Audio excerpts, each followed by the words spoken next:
Hello, everyone. Thank you for joining this questions and answers session with Jeff Liker. Jeff is, as you all know, 13-time Shingo Prize winner, known around the world as truly leading expert in Lean and the leader of our best-selling masterclass, Lean the Toyota Way. For the next 45 minutes, Jeff will be taking your questions on how to develop Lean leaders and culture. Just type your question in the box on the right-hand side and we'll be able to see them. You also have the options to raise a hand, which means you'd like to speak to Jeff directly, in which case I will be able to enable your microphone. I hope that's all clear. And Jeff, unless you'd like to add anything, I guess we can just start and take the questions. Great. Great. Okay, so the first question to you, how do I address the lack of understanding from leadership on the implementation of TPS? Well, I guess the short answer is it takes time.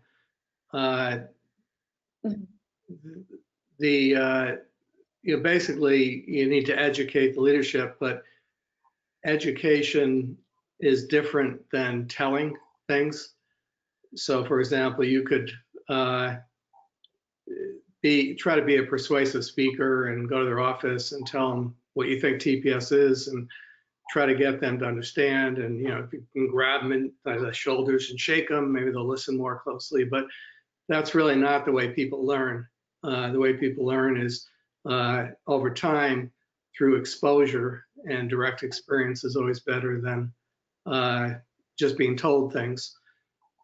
So the kinds of communication channels you can use include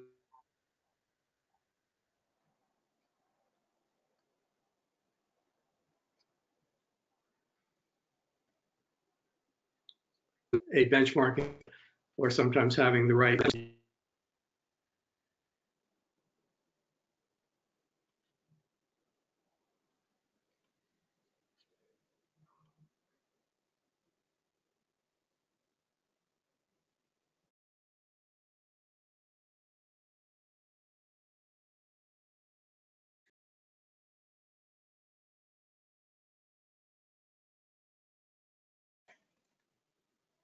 with what they call a model line, which is taking some area of the company, and it could be some series of processes in a plant. It might be one production line, and they create a model, and then they bring the leaders to the model and maybe even get them to work on the line so they can experience something firsthand.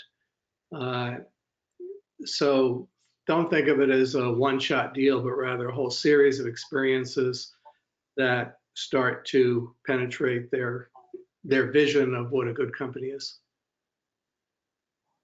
Thank you for that. The question following that from Radu is, which is the best method for a leader coming from a culture rooted in ranks and power hierarchy to understand the Lean philosophy?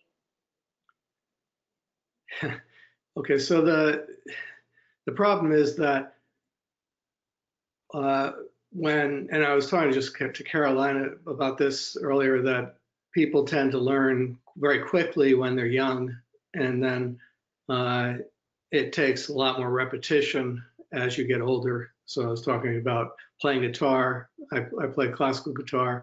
I talked about playing golf. And if you start when you're a child playing a sport, then it's much more easy to pick up where you left off when you're an adult. When you start as an adult, it's almost impossible to catch up to somebody who started as a child. So these leaders who are in a top-down culture have experienced being in that environment for their whole lives, and they're not going to change easily. And a lot of and what happens to people is that when they're under stress, they revert to what they're comfortable with, what they already know how to do. So for a leader who's grown up in a command and control environment that's very top down, their comfort zone is when they feel in control.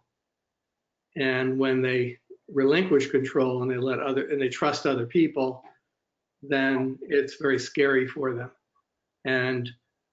But they have to experience the benefit of relinquishing control. And again, that takes time, and it also requires that the people they delegate to are able to get results with and show they can do it with distributed control. So, for example, one company I've worked with had a plant in South America, and the plant manager had some background in TPS, and his natural tendency was to build teams and inspire people and delegate control. And his plant became the highest performing plant in the company. And then the senior leaders kept on seeing all these KPIs, and that plant was always the best of any of their plants in the world. And they wanted to know why, and they spent some time down there. And then they became very interested. They wanted other plants to learn from this plant. And that started to change the company and change the culture. So that's just an example. But what we used to say is that you need some sort of significant emotional event to convince you that there's a need to change. And that was one example, being able to see and feel this different environment and seeing the numbers that they're best in the company. I don't know what it is for your particular leaders, but what kind of significant emotional event would kind of turn them on to the point where they're open to wanting to learn. And there still is a struggle for them to change themselves, particularly if they're under stress. They're still likely to revert to what they're comfortable with, but at least when they're not under stress and feeling reasonable and rational, you'd like them to believe that empowering people, engaging people is a good thing. Thank you. Another question we had is how to address the lack of levels of accountability associated with the use of lean? Okay, well, accountability, I think, means two different things in a lean environment, in an environment that empowers people versus a command and control environment. In a command and control environment, it's more like you do this or else. You reach these goals, you get these results, or else there's consequences. If you get these results, there's positive consequences, there's rewards. So in a command and control environment, the key lever for accountability is rewards and punishments. And I have a big stick behind my back, and then I've got honey that I'm showing you.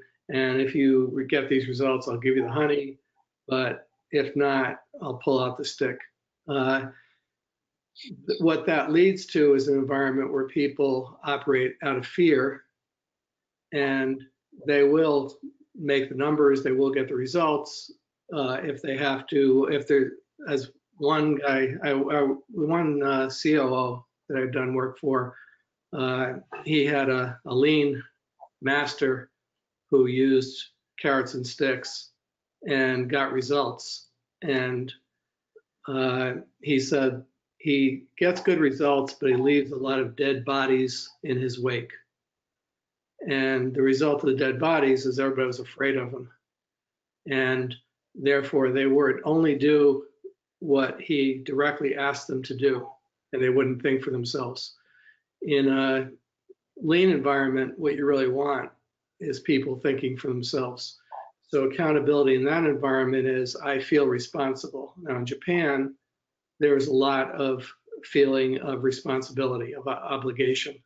I said I was going to do something by this date, and if I fail, I feel terrible.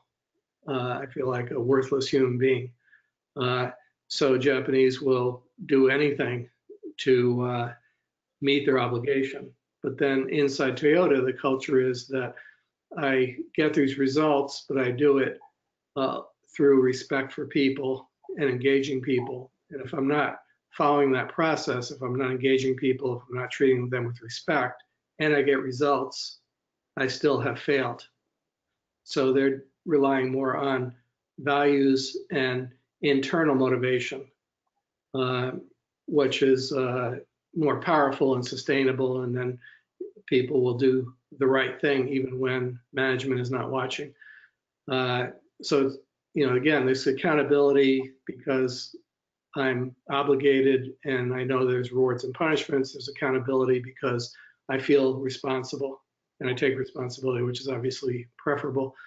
The other thing is that even though Toyota depends upon intrinsic motivation, they also realize people are people, and what you're going to naturally do is whatever is the fire of the moment, you'll respond to. So they try to help, but through visual management. And what visual management does is make what you're working on, the process, very, very visible. So it's very easy to see what's in standard and what's out of standard. So green, yellow, red, for example, is it's green, it's okay, it's red, it's not okay. And they've created a system where management is on the floor with the people and they're checking, they're coming down, they're checking, and they're meeting with the leader in front of the, say, visual management board and asking, why is this red? Do you have a plan? Can I help you? Can I coach you? So they say in Toyota, problems can't hide because it's very clear to everybody when there's a problem. Thank you. Someone else had a question. Young Alonso, what is the impact of the new ways of working, hierarchy, less agile, on lean leaders? Okay. The idea of lack of hierarchy is not something new. The term agile is a recent term, at least within the last 15 years. And the idea, say, of a self-managing work group, that's what actually got me interested in management when I was in college back in the 1970s. There was this big movement of self-managing work teams, and Volvo, for example, is very famous for having about 3 levels of hierarchy, and they organized a plant around shops, and each shop would make a part of the car, like an engine or a body or paint, and they would be given targets for the day, and they'd be told, make this number of cars, and you figure out how to do it. And they were kind of the most extreme. That particular plant went out of business after about a year or two because the product wasn't selling. It wasn't because of the plant, but there's been studies that showed that Toyota's system that has hierarchy and has structure was far more productive than this plant. Since then, that movement kind of, I won't say went away, but it has diminished. And many companies that tried to go without hierarchy, one of them is Scania in Sweden, the truck maker, and they were very proud of the fact that they had they had flat management, and say a supervisor might have 50 people reporting to them. And then they started learning the Toyota production system, and they started to see that the key to Toyota's success was not that they had a lot of managers, but that the managers were accountable, as been asked, but also were leaders, not just managers. And they were leading improvement, and they had a vision for what their process should look like, and they're leading the group toward that vision, and they were continually improving, and they were much better trained in problem solving than the normal production worker. And then they adopted Toyota's structure, which is actually kind of the opposite of management, of little hierarchy. So their structure is, their ideal is that every leader only supports 4 or 5 people, and they're in a coaching role. They're building the team, they're developing those people. So when you take 4 or 5 people and a leader, and 4 or 5 people and a leader, you end up with a taller hierarchy than the normal, which is very surprising to many people. So personally, I don't believe it's a good idea to have a structure without a hierarchy. Agile is often most popular in software development and in fields where people are creative and they're extremely driven by their professional passion. And even then, there's a lot of structure needed to make that kind of system work. And there's a lot of leadership, strong leadership needed. So I think the notion that you sort of let people do what they want, and they'll do the right thing, and they can work on what they want. I don't think that's very realistic for if you need to get high levels of productivity. If you just want the occasional brilliant idea to pop up, then that might be the best thing to do. But if you're depending upon producing something or a service that's repetitive, and you care about efficiency, you care about on-time delivery, you care about quality, you care about safety, then I believe the best thing to do is to have leaders who act as coaches and facilitators, but who are very effective leaders. Thank you. The follow-up question from that was, how does the leader have to behave differently in a restructuring environment? Well, first of all, you may know this already, but Japan is a very hierarchical society naturally. And so there's a lot of respect for the hierarchy. Maybe there's some fear too, but people tend to listen carefully to anybody above them, which is basically anybody older than they are. So there's a difference between having a hierarchy versus not having a hierarchy, and what the people in the hierarchy do. And in Japan, there's a very strong tradition of craftsmanship. And Toyota still is very much based on the master apprentice model, where your boss is your master and you're the apprentice, meaning not that he owns you, but that you want to learn from him because you believe he has wisdom, he has superior skills, he's worked a lot longer than you have. Just like I mentioned golf, I would like to learn from a golf pro, not from one of my friends who's not much better than I am. And it would be an honor for me. And I paid golf pro to teach me, and he gives me an hour, and I pay a fair amount of money because I want to learn from that person. So that's the culture Toyota works to build, is a culture where you want to learn from your boss because you believe your boss has superior skills and wisdom and has been through this before. And that's really the key characteristic, I think, of a lean leader, is that they've been through it before. They have the skill, they've mastered something, so they have real skill and real knowledge, real understanding. We talk about going to the Gemba and seeing firsthand. But if you are an expert on something, you're an expert on machining and you're running the machining department, you grew up with machining, then you naturally are going to go to the Gemba because that's what you know. And when you go to the Gemba, you'll be able to very quickly understand what's going on compared to what should be going on. The gaps will be very clear to you. And then your job is to figure out how to teach the people to close those gaps.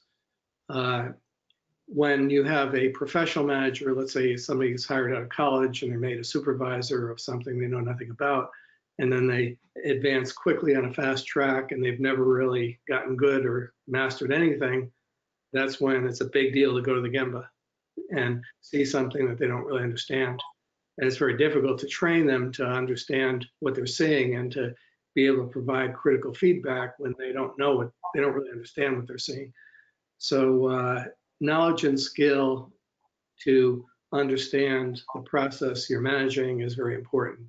Dr. Deming said managers have a right to understand what it is they are managing. And I think that was very profound. Thank you. Frank has a question. He says it takes a considerable amount of time to put in the visual management structure and change behaviors of leaders, as you said. But are there any hints of accelerating behavior changes that leads to the desired cultural change? Well, okay. I've been working with one of my former students, Mike Rother, for about the last 7 or 8 years on something he invented called Toyota Kata. You might have heard of it. He has a book called Toyota Kata. There's also a Toyota Kata practice guide that goes into great detail about how to apply it. And the problem Mike was dealing with was exactly this problem, that you don't want to wait forever. But on the other hand, the starting point for Mike Rother was observing the Toyota master trainers and how they develop people. And like I mentioned, that model line where they take a process and they lead the development of the process into a lean system. But their way of leading is not to tell you anything, but rather to challenge you, push you, give you a very clear challenge to achieve something. And then they will give you hints and clues, and they'll let you know when you're on the right track or in the wrong track, but you basically have to figure it out. And you have daily coaching. The problem is very few companies have lean masters in them, or if they do, there's a very small number. So what Mike Rother was doing was asking, how can we develop that level of skill and understanding without having these Japanese master trainers? And he came up with the idea of kata, which comes from the martial arts. And in karate, for example, there are hundreds of kata, which are routines that you practice in order to develop a skill. And you might learn how to kick in a certain way, or how to a certain stance, or how to evade a punch by your opponent. And you work on each of those skills one by one, repetitively, with a master trainer watching you and giving you corrective feedback. So that was the model he used. What he figured out, and he also turned to cognitive psychology and neuroscience, is that people can learn intellectually and understand something academically, and it's different from learning with your body and learning by doing. And Toyota always believes learning by doing is superior, and there's a lot of evidence that that's true.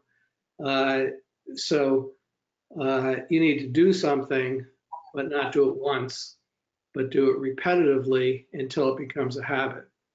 And what you're really trying to do with creating a new kind of leadership is you're trying to build positive habits in our brain that get reinforced enough that they become a new habit, a new way of thinking.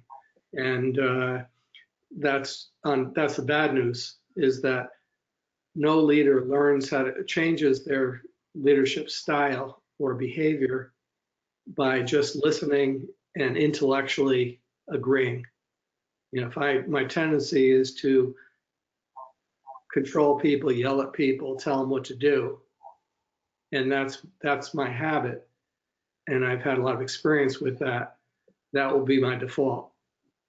So if you convince me intellectually that it's better to listen to people, challenge people by asking questions, be patient and let them fail. If you intellectually convince me of that, I think it's a wonderful idea.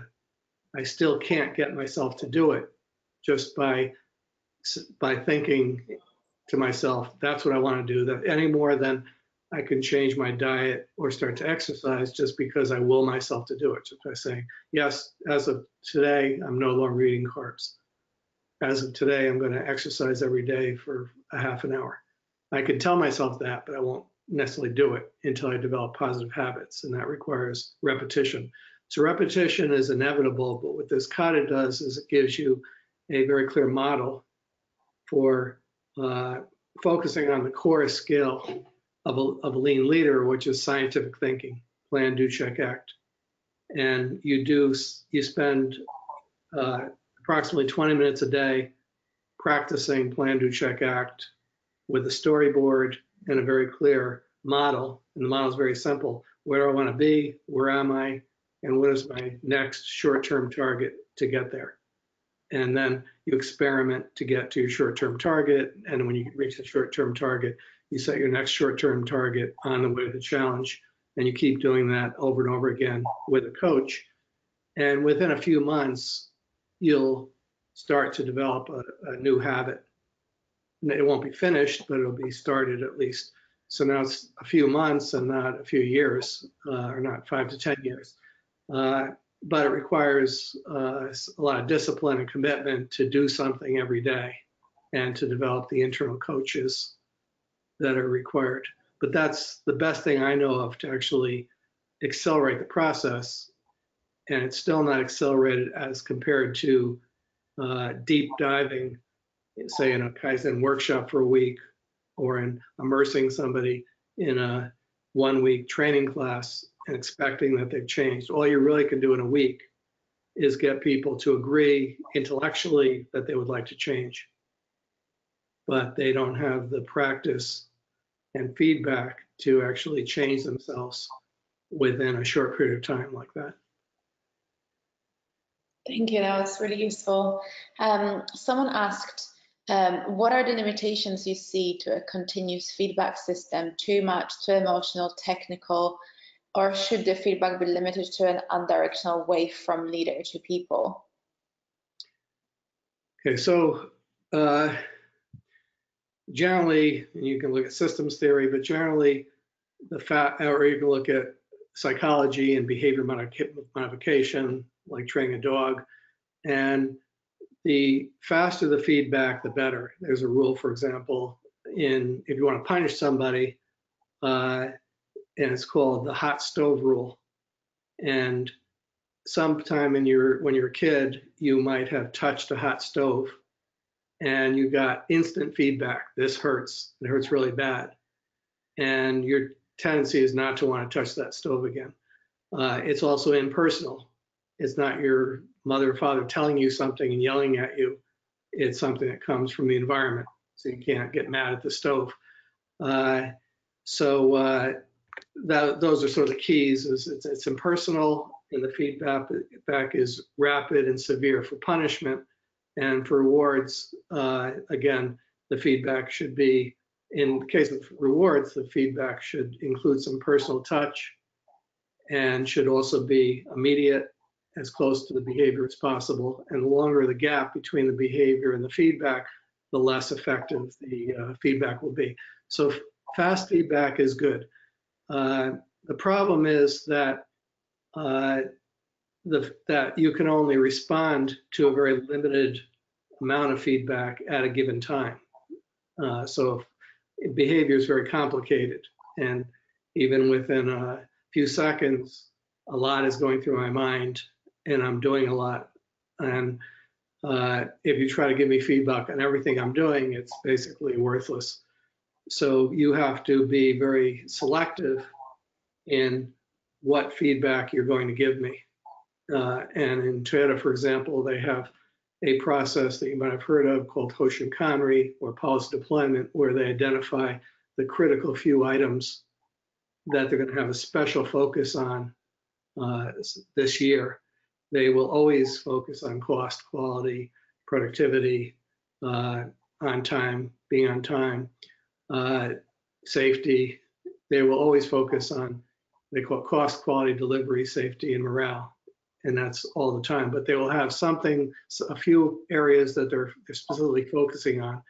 And they have visual boards. The visual boards will have, they might have a general board for KPIs, but they'll have another board for the focus area. Let's say they have a special focus on quality. And they'll pull out key information on whether your process is causing defects. And you'll be able to see that as the day goes on. So being selective and prioritizing is critical. The problem that we often see these days with computers is that it's relatively easy to give me lots and lots of feedback. Maybe there's 15 KPIs, and in real time I can see how I'm doing on 15 things. And basically seeing how I'm doing on 15 things in real time might be no better than getting no feedback at all, because I just can't focus. I can't process that much information in real time. give you one quick example that I wrote about in the Toyota Way to Lean Leadership. A company, Dana, had hired a former Toyota guy to lead their lean transformation. And he was telling me a story about how, actually before Dana, he had gone to work for a supplier. He left Toyota, became a vice president at the supplier, and he was responsible for manufacturing. Very high level guy, very powerful. And in this particular plant, they really loved computers, and they loved having nice displays in every process on the shop floor so you can see in real time how you're doing. And it was very clear to him that there was too much information. So, and everybody had kind of heard through the grapevine that Toyota guys don't like computers, which is not really true, but that was their impression. So they were really afraid that he was going to take their computers away. And so he came in and he said, I'm not taking your computers away. I know there's a rumor going around, but in fact, I'm going to buy you better computers. And I'm going to buy you the best displays on the market. But I'm also going to put next to the computers a whiteboard with markers. And what I want you to do is to pick 2 or 3 key indicators that you're focusing on every day, the most important 2 or 3 indicators for your process. And I want you to write on the whiteboard whether they're green with an arrow going up, or red with an arrow going down, or yellow, you're not making progress. And when I come to visit, I'm only going to look at what's on the whiteboard. I'm not going to look at the computer. You can do anything you want with the computer, but I'm going to look at only what you write down on the whiteboard. And all the KPIs started going up because he was coming, he was looking, and they were focusing. Thank you. Jeff is asking, are there any examples of industries, manufacturing other than automotive, where TPS or lean doesn't work so well? Where it doesn't work so well? Yeah. I'm not aware of any. There's a lot of differences across different industries in what lean looks like. I'm working now with a steel company, and it's molten steel, and it's big machines, and you can't make a one-piece flow cell for steel, for this kind of steel. And it's naturally a batch process. So the kinds of things you often do with lean, you start with value stream mapping, and then you create a cell, and you create a pull system. Those sorts of changes on a big picture level may eventually make sense, but it might require rebuilding the whole plant. So one of the areas that we focus a lot on is standard work. And the people are actually not making the steel, but it turns out that how they monitor the equipment, how they respond to the equipment, how they do changeovers, how they clean the equipment, those are all critical to high performance of the equipment. So they might be able to influence 30 to 40% of the throughput based on how they respond to the automation, how they maintain, how they operate the equipment. So there's a lot of discretion. And then after that, they're tending now to have a lot of quality problems. Then they have to do a lot of manual rework, and that can be dramatically improved. You also have a test operation, which in some cases has become a bottleneck, and that's a fairly manual operation. So standard work, visual management, 5S, teaching problem solving, these are the most critical things that we're working on. We're not creating one-piece flow cells. I've worked in iron ore mining, that's outdoors and not going into a mine, and they're blasting, and then they're setting trucks, and they're picking up the pieces, and they're sending them through machines that crush, and it's very spread out. And again, it's not small teams of people that are working in a cell, but their equipment maintenance and figuring out where to blast at the right time, and cleaning the equipment that sifts through the material. And there was a lot of work that had to be planned and done on a day-to-day basis that made a huge difference in how the mine operated. So you'd have to be sophisticated enough to understand the principles of lean and apply them in an effective way to this process, and not simply try to copy Toyota and make it look like a Toyota plant. Thank you. Murphy is asking, how can a leader find a balance when he or she has a shared position between two countries, when one has hierarchical culture and the other has zero hierarchical culture? Yeah, so what you want is to sort of like put them in a blender and mix and match. But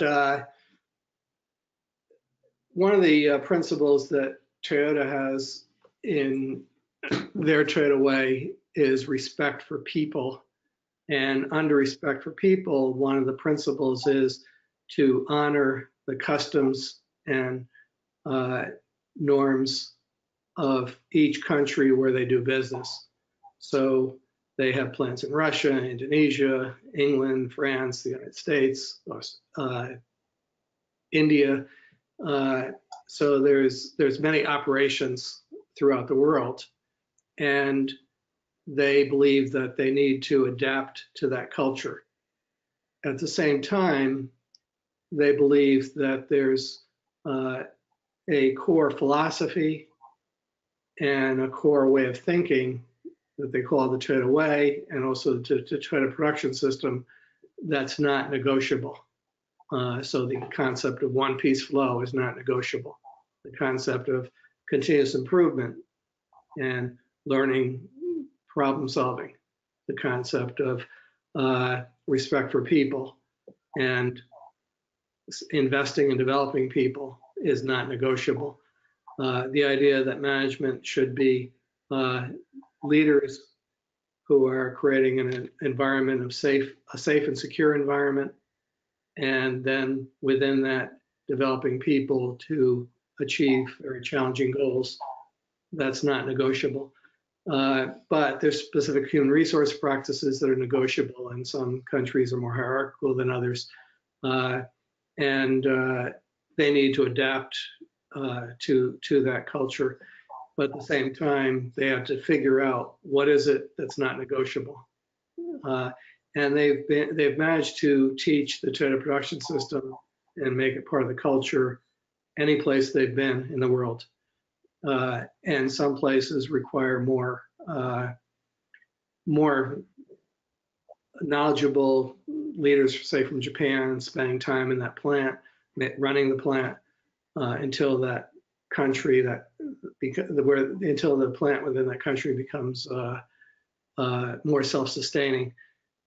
And they also have what they call a mother plant system, where every plant has a more mature plant that's its mother that has the responsibility to teach it TPS. And originally the mother plants were always in Japan. Now within regions, there are mother plants that are more, that are local. So in America, for example, the Georgetown, Kentucky plant is the oldest plant, and they can act as a mother plant to another American plant. And in the UK, in Europe, the UK plant is very mature and can act as a mother plant. And they have a lot of activities where they send people across plants to spend time working and learning within that plant. Again, this takes time. It takes years, not weeks. And it probably is not the case that the country that's very hierarchical is going to look like the country that's not hierarchical at all. You need to move those plants closer to the middle, I think. Thank you. Marius is asking a question. When starting a lean journey, leaders want to know how much time will it take to become lean? What would you reply to this question? Well, if I was being honest, I would say forever. Toyota still doesn't think they've arrived and become lean. They think it's a journey. So the idea is continuous improvement. That's the state of lean is continuous improvement. So the state of lean is a process, not a destination. You've kind of heard those kinds of words before. It was kind of interesting. One of the most senior experts on TPS, a guy named Hajime Oba, who was a student of Taiichi Ohno, he was brought into a German company that's been doing lean for a long time. It's fairly advanced. And he was brought in by the CEO to spend a day visiting several plants. And then he was to report to the CEO and answer the question, are we world class in lean? And it was almost like a yes, no answer. If he goes in and says yes, then he could go away and collect a huge consulting fee. If he said no, then maybe the CEO would ask him why. But his answer wasn't yes or no. His answer was, I don't know. I only visited these plants yesterday. I didn't visit them the day before. So in other words, if they're continuously improving, he should be able to see improvement from one day to the next. And that would be the kind of acid test of leanness. And if they're not improving, then they're not world class, no matter what the state is at that time. So if your CEO or high-level executive is asking you, how long is this going to take? How much money is it going to cost? When will we arrive? Then obviously they aren't committed and they don't really understand what lean is. So then you're not in the realm of science, but you're in the realm of politics. And you have to decide, do I tell this person the truth, or do I tell him a white lie? And the white lie is, well, we should see this amount of progress within 2 years. And then we'll be well on our way to being lean. And you might make a commitment on some KPIs. And it's very reasonable and possible to achieve those results. Now, in the meantime, the CEO is not really being educated properly because the CEO thinks this is a program with a clear end, and you're not trying to talk him out of it. You're just trying to buy time, hoping that in 2 years, either that CEO won't be the CEO, or maybe you'll get good enough results that the CEO will now be more open-minded to hear this is a longer-term journey. Thank you.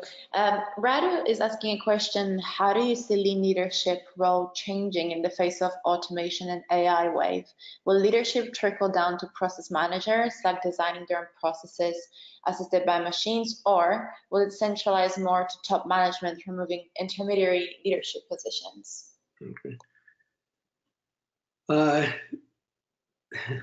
The idea that, I mean, from the point of view of a high control-oriented executive or manager who feels that they have a great need for control, the ideal image is automation that works at the push of a button. So I could sit home in front of my computer, I could sit in my office in front of my computer and push buttons, see the status of the operation, and then take corrective action, or maybe ask an engineer, fix this.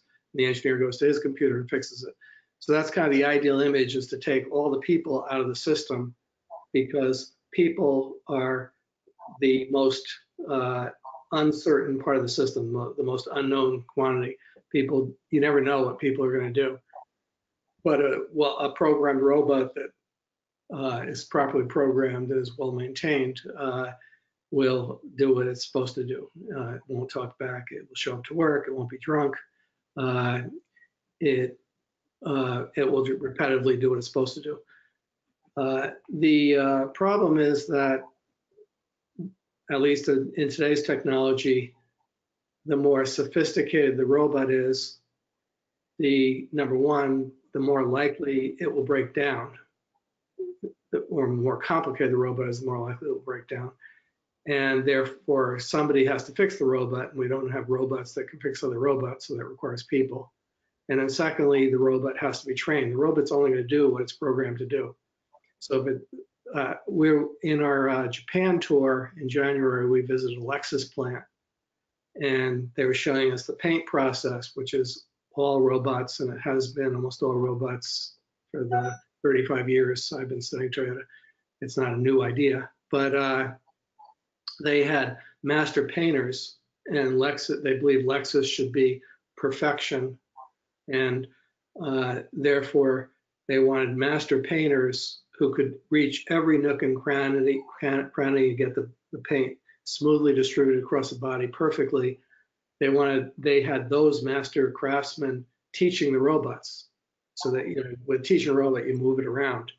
And if you move it in a bad way with poor strokes and an amateur is training the robot, you're going to get a mediocre paint job. But a master painter can program the robot to work at a high level, like a master craftsman. So even who programs the technology can make a big difference. So people don't leave the system. There's just fewer people doing the repetitive tasks.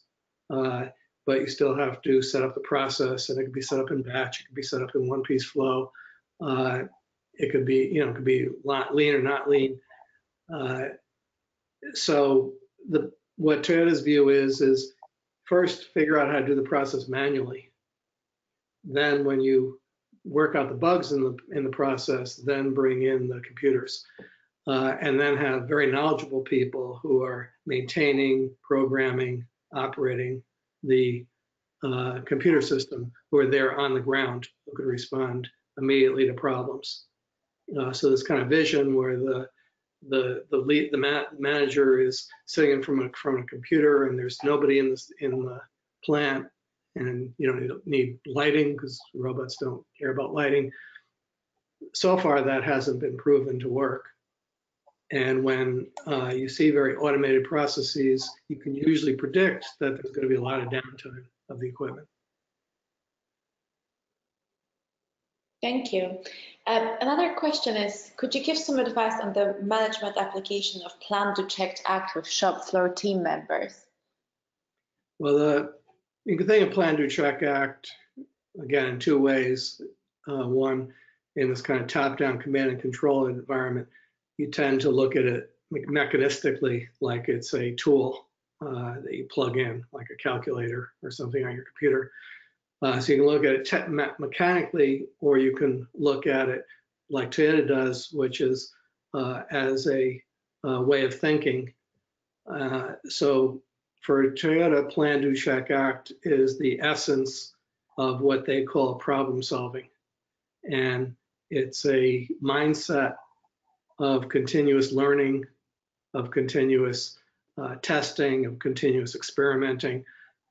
So if I have a goal, let's say that I was asked to lead a team to reduce the cost of batteries in half. That's a big deal now because batteries are the most expensive part of electric cars, and it's on a critical path of problems to solve to get to mass electrical cars that can recharge themselves quickly.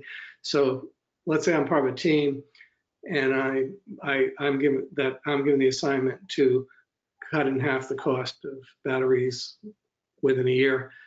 In Toyota, my natural tendency is going to be study and not deeply understand battery technology and whatever battery technology there is in the world, but then come up with ideas for improving the process of making the batteries or the design of the batteries, and running a lot of experiments, trying a lot of things. And the faster you can try them and the faster you get feedback, the faster you can learn. So again, Toyota's place a big emphasis on doing, not just thinking of ideas. So if I can find a cheap way to test my idea, that's very encouraged. Every time I test an idea, I'm doing PDCA. I have a plan, I have something clear that I want to test. I have a clear hypothesis. I run the experiment. I then check to see what happens. And I don't know in advance, it's just a hypothesis. I don't know until I try it. Then I ask, what did I learn from that? And based on what I've learned, what would be the next experiment to run? So PDCA could be happening multiple times in a day, and certainly should be happening every day at some level. And it really becomes part of the culture. I mentioned Mike Rother and his Toyota Kata. What he's trying to teach is scientific thinking, which is based on rapid PDCA. And the opposite of that is when we plan, we collect data, we analyze data, we think a lot, we try to come up with a home run, and then we implement it and we assume we're going to get the home run. And Toyota's kind of the opposite of that, where they don't they want a lot of base hits, and they don't even care if you strike out as long as you learn something from every experiment. Thank you. A follow-up question from Mr. Cruz was, how do you suggest to conduct experiments when we need to improve some difficult practice? Well, for one thing, I recommend involving the people who are doing that difficult practice. It's one thing to kind of work out offline a best practice and then teach it to those people. It's another thing to get them to figure out the best practice and learn from the experience of trying to run experiments and seeing some things work better than others.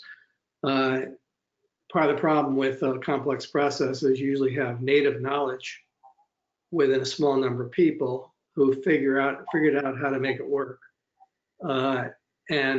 But they don't really know what they do. They don't know how to teach it to other people, and they may not be very good at learning from other people because they think they know. And what you'd like maybe is a bunch of different people to share in developing the current best practice, what we call standard work. So that's always better, is to work with those people and not to just ask them to come up with the best way, but they need guidance, they need leadership to figure out a good process for doing PDCA and learning the best way they can today and then continually improving upon it. That's, it's the most critical, is to have a team of people who are learning, and ideally whoever's doing that process is also being taught continuous improvement, and they're trying to improve the process. First, they have to learn how to do it in the best known way today, and then they're asked for ideas to continue to improve it. Thank you. Another question is how to address organizational silos. I mentioned that process of Hoshin-Conry, and in the planning stage, and Toyota does this every year, they have an annual cycle where for 3 months, they're developing their targets for the year and their plan for how to achieve the targets. The plan is not solutions, but it's areas that they're going to focus on. And some of those problems are cross-functional, and some of those problems are within a function. And obviously the ones within a function, within a hierarchy, are easier to manage than cross-functional. But one of the things that Toyota believes very strongly in is horizontal leadership. That is, learning to lead not only people below you, but people who are your peers or even maybe even above you. So in that Hoshin-Conry process, they will assign somebody to be the lead for a cross-functional activity. Excuse me. I think I have to sneeze, but so for example, we write in the Toyota Way to Lean Leadership.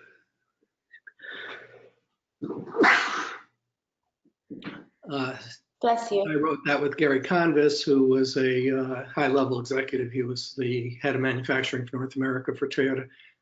And in that position, one of the challenges he was given was to reduce warranty costs by 60% over a 6-year period.